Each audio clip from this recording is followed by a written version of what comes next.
आप कहते हैं दारू पीना पाप है, चिकन खाना पाप है क्योंकि उसमें जान है।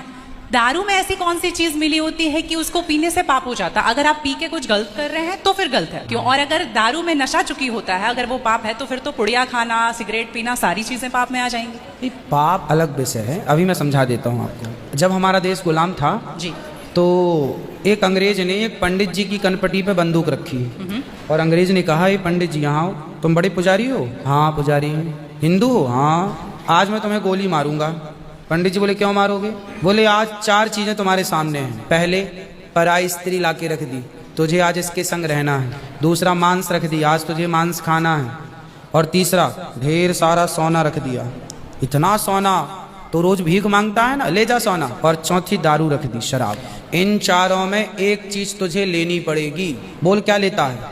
पंडित जी बोले, पराई औरत तो मैं नहीं देख सकता, मार दो गोली मुझे, पर मैं पराई स्त्री के, मेरी माँ बहन, मेरे संस्कार ऐसे हैं कि ये मेरी माँ बहन और बेटी है, ये मैं मर जाऊंगा पर चरित्र में दाग नहीं लगने दूंगा, तो ये स्त्री तो मैं नहीं ले सकता।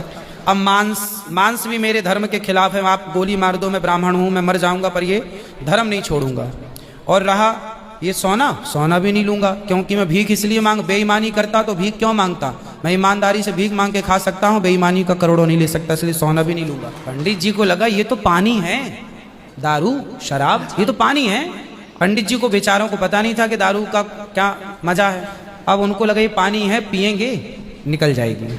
पानी समझ के पंडित जी ने बोला कि चलो, गोली कनपटी में बंदूक रखा है, चलो पी लेते हैं। पंडित जी ने दारू पी, और जब दारू पी ली तो दारू जब पी तो नशा चढ़ा। शराब का जब नशा चढ़ता है तो इंसान नहीं रह जाता। जैसे स्त्रियों को, जिसको ऑपरेशन होता है ना, तो रीढ़ की हड्डी में डॉक्टर एक इंजेक्शन लगाते हैं, जिससे शून्य हो जाती है। वो अंग क्या हो जाता है? कोई भी ऑपरेशन में डॉक्टर आपको शून्य कर देता है। उसी तरह शराब आपके मस्तिष्क को, आपके सोचने विचारने की क्षमता को शून्य कर देती है। आप ये निर्णय नहीं ले पाते कि क्या सही है और क्या गलत है। अब पंडित जी जब नशे में झूमने लगे तो वो उस स्त्री को छेड़ने लग गए, ए यहाँ जा, नशे में।